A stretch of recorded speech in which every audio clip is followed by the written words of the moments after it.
Hey guys, welcome back to Filmoments tutorials. Today I will show you how to speed up a video on iPhone. But before that, if you're new to this channel, please subscribe and hit the bell button to be updated with our latest upload. So in your iPhone, open iMovie. It's a free editing app from iPhone, so if you don't have one yet, you can download it for free from the App Store. Now tap on the plus button to create a project. Tap on Movie. Import a video that you want to speed up. So I already prepared 2 videos. This is the original speed of the video. So this is a free royalty video from Pixels. So to speed it up, tap on the video, then click that speed icon. Drag that yellow bar. So 1 is the normal speed. So lower that 1 will make the video slower, and max to 2, which will make the video times 2 faster.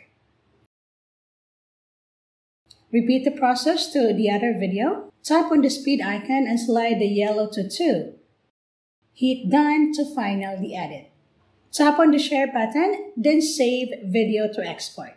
So if you like more how-to tutorials, make sure to subscribe or click other video to keep on watching. Until next time, bye for now.